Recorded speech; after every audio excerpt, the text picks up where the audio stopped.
Hi everyone, good morning. It's my honor to be chair today. Welcome you all of you to Brussels, Belgium. Today we have four speakers from different countries.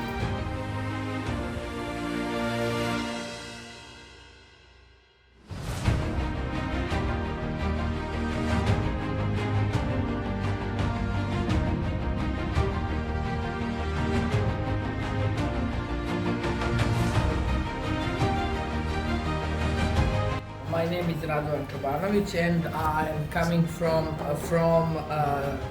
private laboratory, food safety laboratory, and we are doing all analysis concerning food safety in our country.